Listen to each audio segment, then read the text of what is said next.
Bom dia, eu sou Monique Magnavita, eu sou cirurgiã vascular, atualmente lotada no CEDEBA, onde eu lidero o ambulatório de pé diabético do Centro de Referência e também sou professora do curso de Medicina da Universidade do Estado, a UNEB.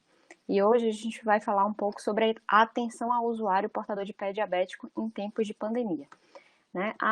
O surgimento da pandemia do coronavírus impôs uma série de descontinuidades da assistência a diversas condições clínicas, sobretudo as doenças crônicas não degenerativas. E entre essas doenças crônicas não degenerativas está o diabetes, que vem concentrando uma série de preocupações por parte das autoridades sanitárias pelas observações nos estudos clínicos sobre a maior prevalência de indivíduos com diabetes entre aqueles hospitalizados pelo coronavírus, sobretudo entre os quadros letais da doença. E o que a gente tem de evidência até o momento? Não se sabe ainda se o indivíduo com diabetes ele tem maior suscetibilidade à infecção, mas tem-se evidências de que, uma vez infectados pelo coronavírus, os indivíduos diabéticos eles desenvolvem formas mais graves, têm uma progressão mais rápida da doença, inclusive apresentando a síndrome respiratória aguda grave e, consequentemente, apresentam taxas de letalidade maiores. E isso é sobreposto principalmente quando os indivíduos eles têm idade avançada e hipertensão, que são as outras condições de risco também reportadas como agravantes do quadro. E como o organismo com diabetes ele se comporta frente ao coronavírus, Sabe-se que a imunidade inata, que é a primeira resposta do hospedeiro à invasão, ela está comprometida. E isso gera uma facilidade para que o patógeno se prolifere dentro do organismo. Além disso, estados de hiperglicemia, eles favorecem também uma regulação inflamatória exacerbada com a liberação de citocinas inflamatórias, como interleucina 1, interleucina 6, fator de necrose tumoral. E isso se torna particularmente importante nas fases, na segunda e terceira fase da doença, que são as fases caracterizadas pela lesão pulmonar e pela hiperinflamação, Então, por conta disso, o indivíduo que tem diabetes, ele deve obedecer a um distanciamento social mais rigoroso, com vistas a diminuir a sua exposição, uma vez que se constitui um grupo de risco. Entretanto, ao mesmo tempo que a gente diminui a exposição do diabético ao coronavírus, a gente também impõe a diminuição ao acesso à assistência e controle da doença, Além de, claro, aumentar a vulnerabilidade social por uma série de impactos econômicos que o distanciamento social impõe à população de modo geral. Então, essa diminuição de acesso à assistência leva a um descontrole metabólico, com o estado hiperglicêmico sendo muito mais favorável, muito mais presente. E essa hiperglicemia proporciona a progressão das alterações crônicas relacionadas à doença, E aí surgem mais complicações e o indivíduo acaba buscando pelos serviços de emergência de uma forma não planejada. Além de se expor ao risco da infecção coronavírus, acaba sobrecarregando o sistema de saúde que no momento já está bastante comprometido por conta da pandemia.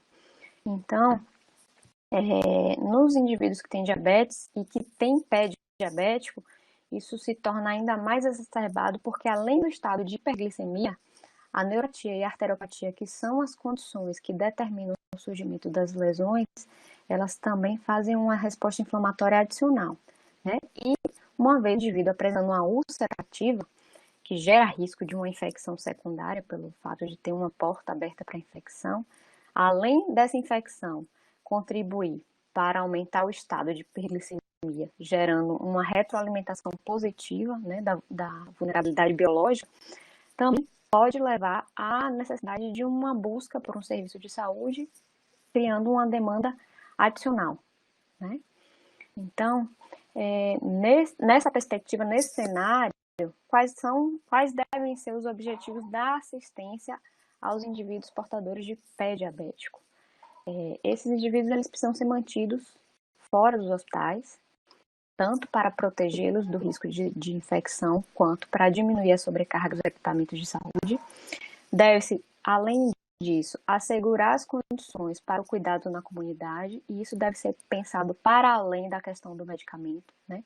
Estratégias precisam ser traçadas dentro do contexto individual para que as pessoas elas mantenham certa continuidade nos hábitos de vida, no apoio psicológico, que se torna ainda mais relevante esse período de isolamento, nas atividades físicas, enfim, todo um aparato intersetorial deve ser pensado e planejado para que o cuidado ele possa ser assegurado dentro da comunidade, e isso para proporcionar segurança a essas pessoas, a esses usuários, e possibilitar uma boa evolução da doença.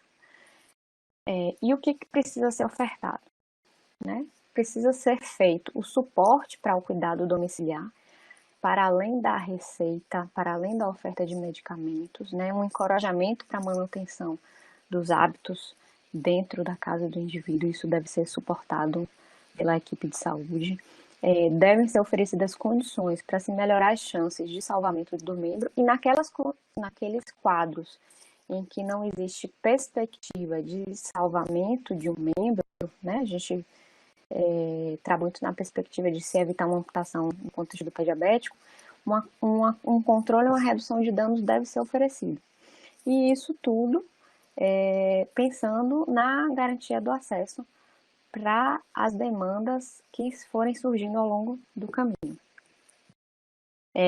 Como é que a gente pode oferecer, como é que pode ser realizado isso?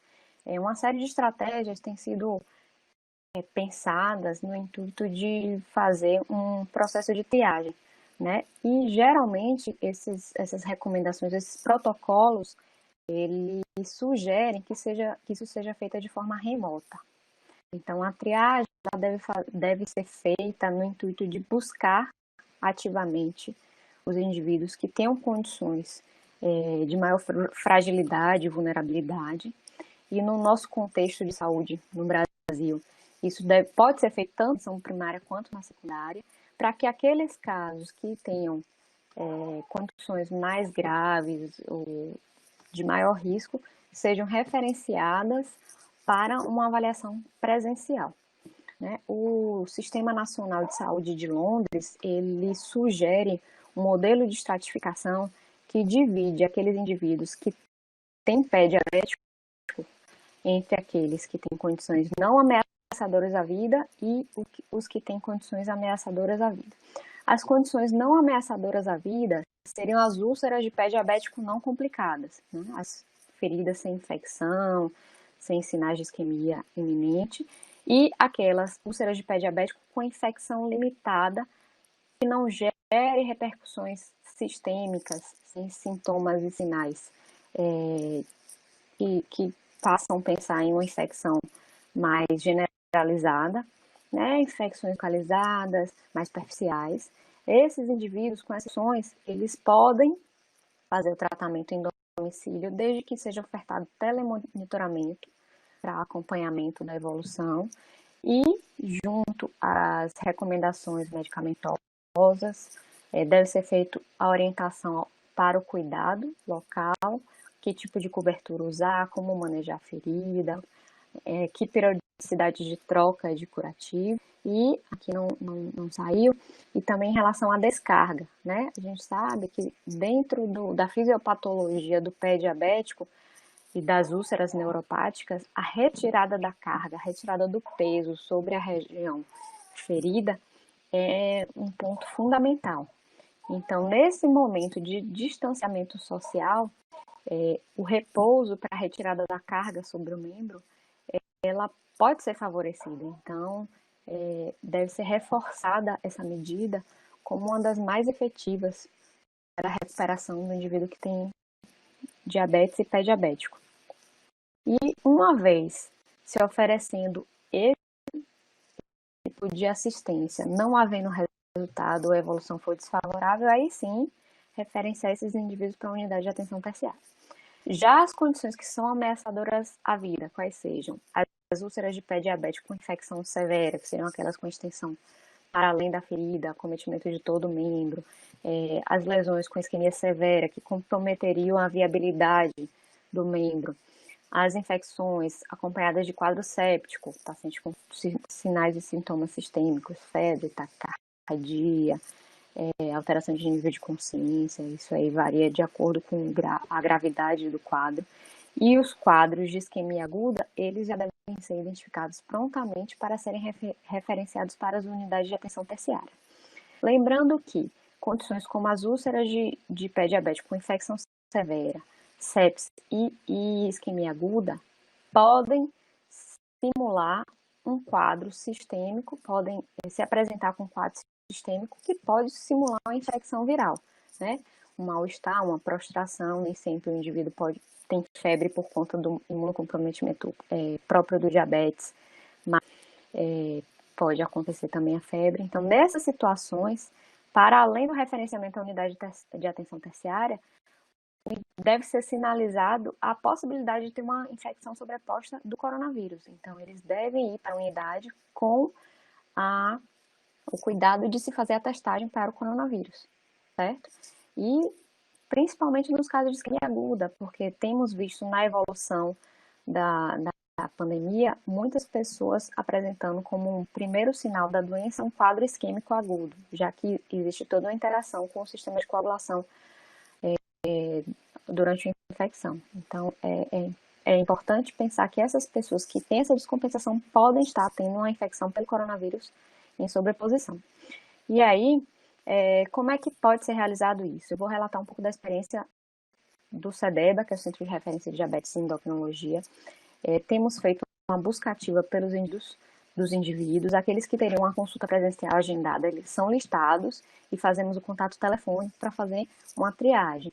Perguntado sobre queixas, sobre sinais e sintomas, e os indivíduos que apresentam qualquer alteração em termos de úlcera, alterações na pele, é solicitado que seja enviada uma fotografia. E isso é feito por aplicativo de celular, né? Não é o ideal, mas o que a gente tem disponível é o WhatsApp. E aí, uma vez avaliando a história clínica e a fotografia, consegue triar e estratificar aqueles que têm condições não ameaçadoras à vida e os que têm condições ameaçadoras à vida.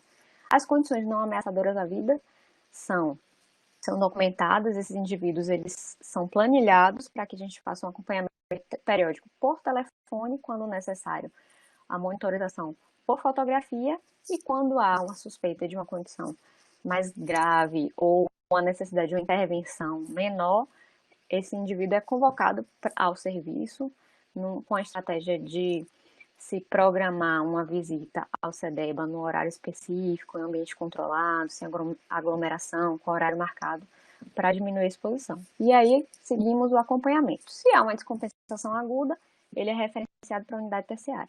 E as condições que são ameaçadoras à vida são imediatamente referenciadas para a unidade terciária. E isso aqui é importante de pensar que não adianta que a gente referencie sem o serviço ter pactuado com a unidade para que esses indivíduos sejam prontamente recebidos. Porque sair do atendimento com relatório de contrarreferência para que o indivíduo, por sua conta própria, procure a unidade onde possa ser atendido é extremamente perigoso. Então, o ideal é que essa unidade ela seja pactuada para que receba diretamente o indivíduo, evitando esses vai e vens que existem no sistema. Certo? Na nossa experiência no CEDEBA, entre o final de março e o final de maio, nós contactamos em torno de 281 indivíduos que são cadastrados no serviço de pé diabético. Tivemos uma taxa de resposta um pouco maior do que 52%.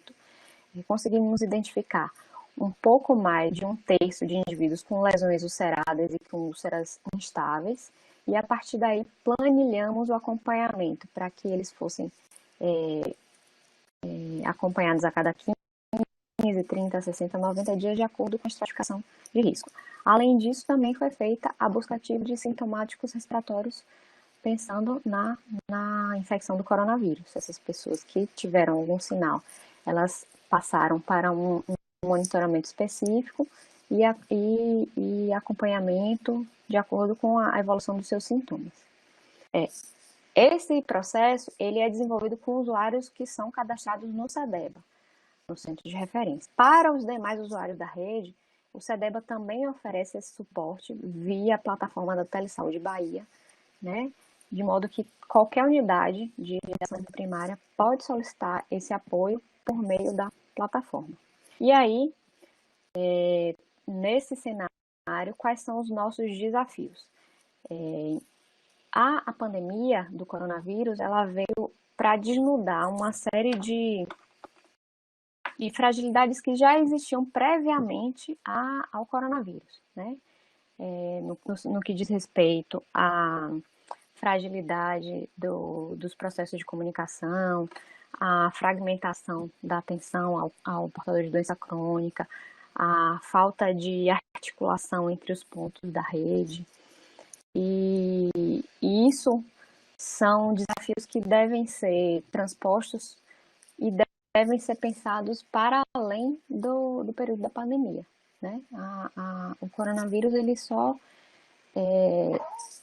expôs isso de forma mais dramática, mas é um desafio que precisa ser transposto, repensado e deve ser trabalhado, gera em torno de repensar, né, o modelo de atenção à doença crônica que temos implementado no nosso estado, os processos de comunicação entre usuários e profissionais de saúde, né? Ainda temos uma atenção, isso sobretudo no centro de atenção secundária, as ideias são feitas pontualmente, às vezes não temos a oportunidade de estabelecer um vínculo. E na atenção primária, isso é extremamente importante, porque o processo de mudança de hábito de vida, ele envolve várias nuances, e ações pontuais não vão dar conta disso. E outra perspectiva que a gente vê nesse cenário é a possibilidade de aprimoramento dos processos de monitoramento remoto, né? Temos uma normatização, uma regulamentação ainda muito frágil em relação ao uso da telemedicina, mas eu creio que, considerando um estado como o nosso, que é imenso, com um déficit muito grande de profissionais que tenham atuação sobre eu acho que há perspectiva muito grande de que o telemonitoramento seja uma ferramenta aí a longo prazo para que a gente consiga dar conta de toda essa demanda existente em torno do pé diabético. Eu agradeço, né? Me coloco à disposição para qualquer esclarecimento posteriormente e estou no CEDEBA, disponível por meio da plataforma do Telesaúde para orientação e apoio aos profissionais da rede para dar conta das demandas da... Pronto, perfeito, viu, doutora? Obrigado, viu? Valeu, tudo certo? Tudo certinho aqui, só vou testar aqui.